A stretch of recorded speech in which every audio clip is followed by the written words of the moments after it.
Chers amis, mille grâces d'être parmi nous dans ces reportages d'été 2024. Nous sommes en Avignon dans le Vaucluse avec le Mont Ventoux derrière moi et nous sommes au château de Barroux. Le château du Barroux avec ses différents styles Renaissance et médiéval. Nous franchirons ses remparts et descendrons dans les salles basses. Nous verrons également sa chapelle et ses riches peintures murales. Sans oublier bien sûr ses terrasses et leur panorama.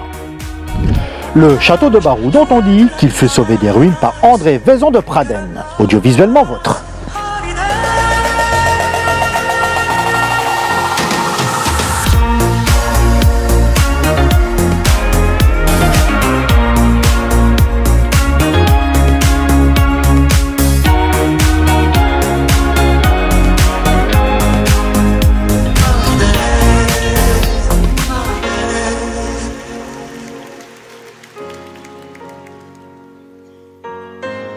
C'est au milieu des vignes et des oliviers, avec le Mont Ventoux toujours en perspective, que nous nous dirigeons vers le château de Barroux à quelques encablures de notre QG d'Aubignan.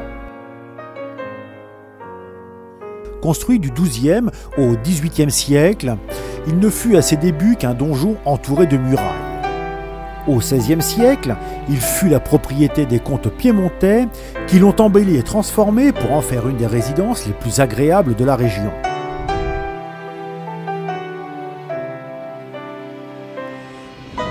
Mais c'est à la Révolution que le château connaît ses pires dommages. Il brûla, il fut pillé, démoli, avant d'être tout simplement abandonné. C'est alors qu'en 1929, M. André Vaison de Pradenne racheta les ruines et sauva le château. Il entreprit des travaux de reconstruction. Le château reprend de l'allure, mais malheureusement, Vaison de Pradenne meurt tragiquement en 1939.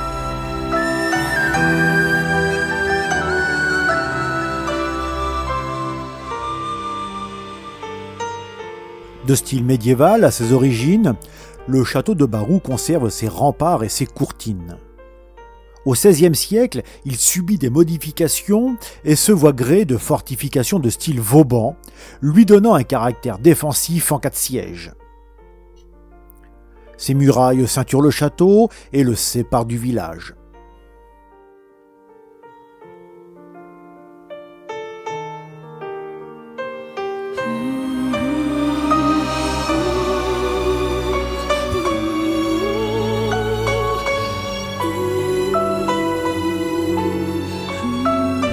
En 1959 jusqu'en 1990, c'est le docteur Mouliérac Lamoureux qui reprit les travaux de restauration du château de Barroux.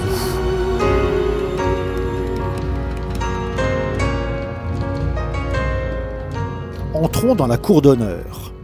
Il apparaît les différentes époques et styles de la vie du château. Comme par exemple la loggia Renaissance, qui contraste avec le style médiéval du donjon et des tours carrées.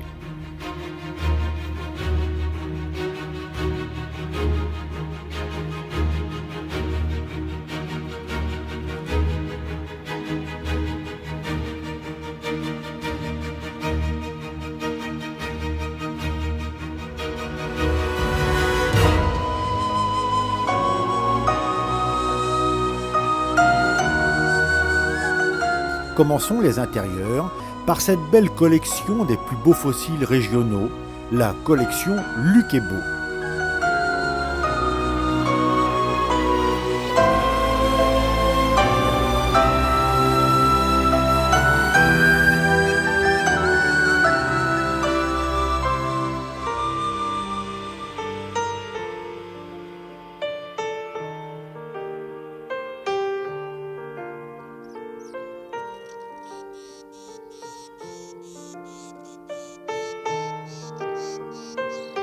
Puis nous arrivons à la loggia. Nous sommes là en pleine Renaissance. Elle donne accès à la plus grande salle du château, la salle du Parlement.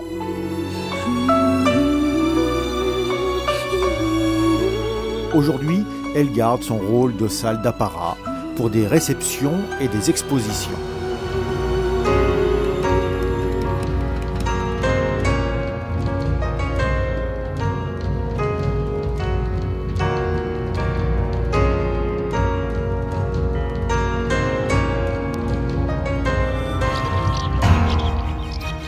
Reprenons les extérieurs et longeons ces murailles.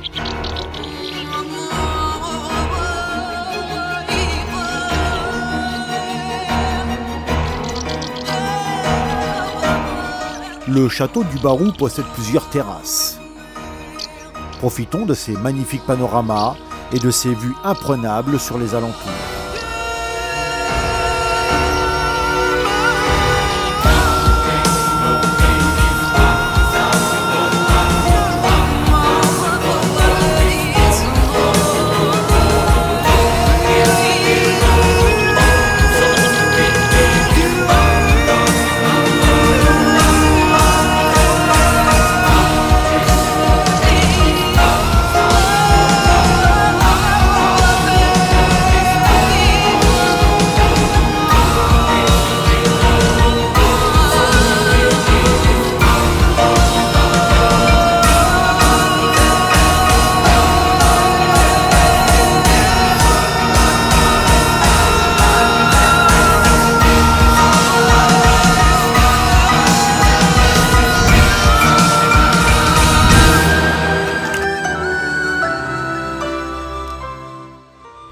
De ces terrasses, nous apercevons le toit de la chapelle Notre-Dame de la Brune du Barou.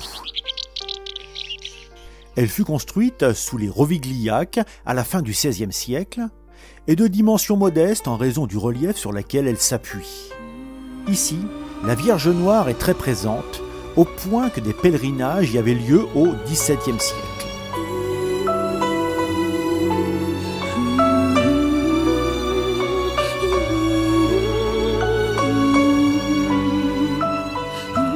Elle enferme de vieilles peintures murales datant du XVIIe siècle et du XIXe siècle. Elles sont en pleine restauration et représentent des scènes de la vie de la Vierge.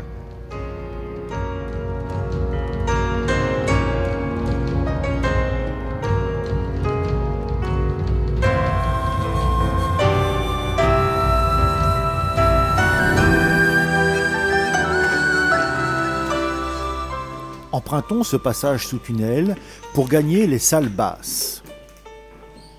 Ici, la propriété du Barou se lance dans l'élaboration du whisky et de l'eau de vie à base d'épeautre.